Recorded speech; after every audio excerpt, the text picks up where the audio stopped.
Hello, welcome to another week. Ooh, look, short sleeves. What the fuck's going on? Not that warm though.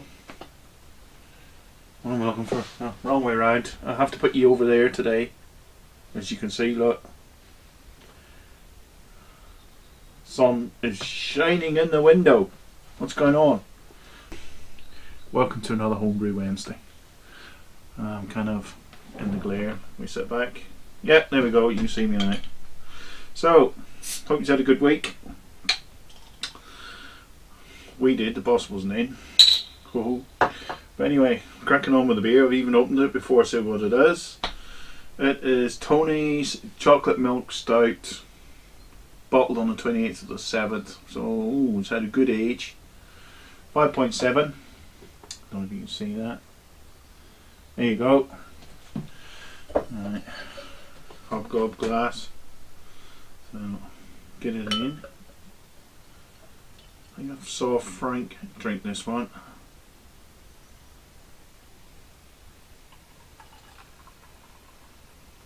Yeah, a little bit of sediment at the bottom of the bottle. Ooh. Ooh, chocolate. Well, I suppose it would be if it's a chocolate stout. Smells good. Nice and black. You can see that. Get you out of the sunlight. Nice deep black colour. Even can't see much through the bottom of the glass. But anyway.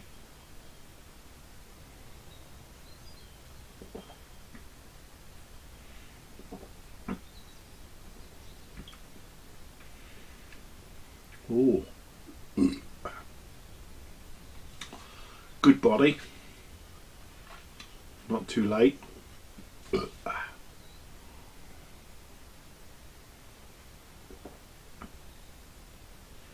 Mmm.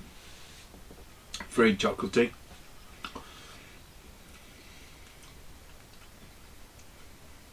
Bit coffee there too. Oh, that's good. Really coats the tongue. Good body on that. Really velvety. That's a nice pint. Half pint. It's a shame when I got a little bottle, but that's a good beer.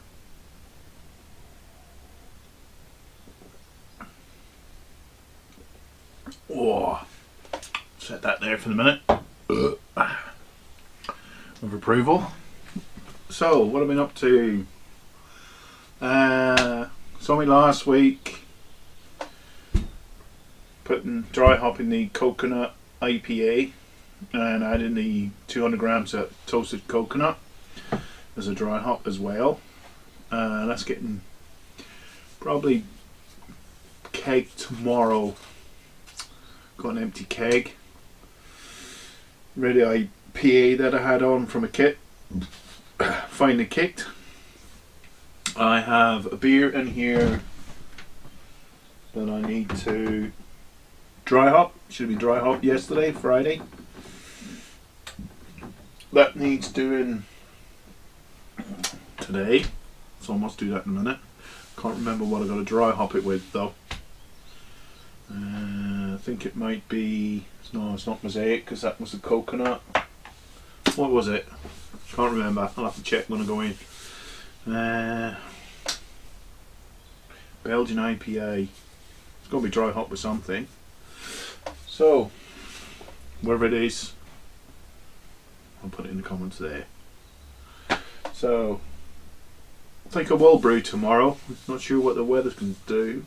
Bit wet this morning. Serviced the brother-in-law's car. Now, I was swinging on the half-inch ratchet, trying to undo the sump plug.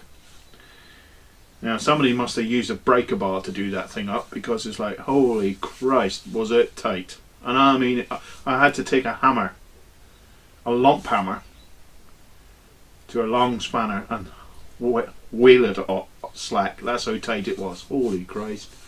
Now I thought, Jesus, if it's that tight, what's the oil filter like? I had to use a ratchet on it as well, and it was tight. more known in the trade as fairly tight. But anyway, so I've got that done. I'll have to do another bit more work on it, I think. Needs discs and pads on the front, so when he gets those I'll throw them on for him. So yeah, I'll do a bit of spannering now and again. I'm a qualified bike mechanic as well. I'll do a bit of spanner work now and again for the family. No motorbike anymore. Got rid of the old BMW R1100. So wasn't using it enough. It was 20 years old. Things were starting to break in it every time I used it, so it's like time to go. So I suppose better talk about beer really. I was going to brew something tomorrow. Seeing we're going to lose an hour's sleep tonight. What am I going to brew? I've got some chocolate rye malt I want to use, so I have a funny feeling I might do a black IPA, almost kind of stout. So I might just do Pilsner malt, chocolate rye, maybe throw in a bit of carapils, combos for bittering, and see what hops I've got that need used up. Got some Tettnang. I could use that for a not dry hop, flame out edition. Very high alpha, so it should give a good fruity, citrusy hit. Use it as a late edition.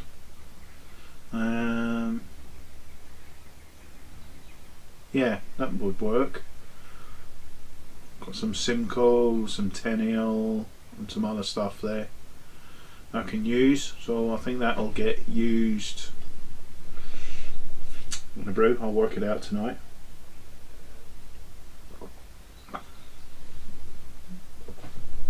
So I think that's on the cards for tomorrow. So I'm going to set the panel up, rework the pipes.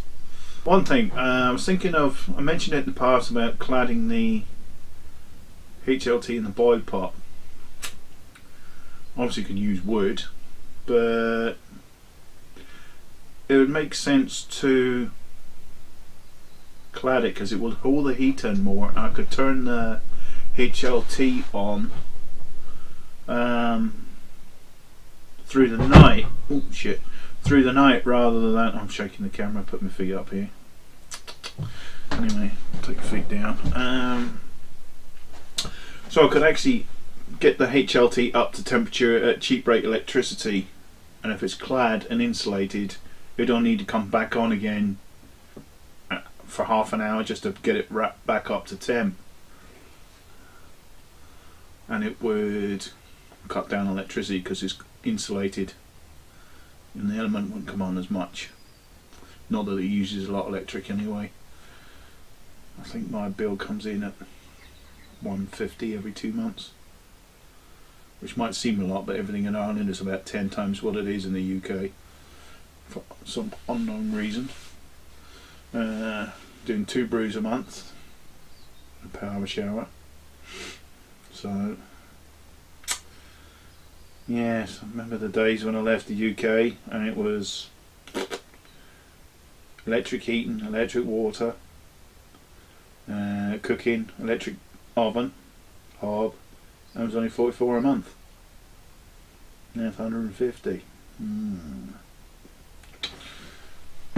when we first moved over here, in the old house we were in, it was an old stone house, we were getting through like 240 every 2 months. Shit. So, enough of that crap. Back to brewing. So I'm going to brew something dark. Really should be brewing that Pilsner because I've got that Pilsner yeast to use. Thinking on it. Should I do the Pilsner yeast? Probably should, because it's been in the fridge now 2 weeks. So I could do another Saaz Pilsner. But I do want to spend 5 hours brewing and find that the yeast I've got is fucked. I don't want to use Yoso 5. I've got no S23. Good kit though. It's right in the kit.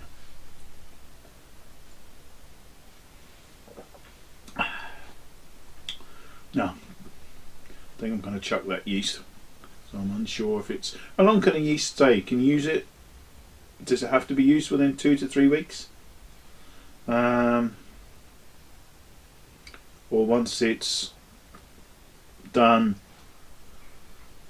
you know, can you keep it in there for 6-7 weeks? I don't think you can. Not unless it's washed. And I just scooped out enough for a jar that big. But I don't know. But anyway, this is waffling on a bit.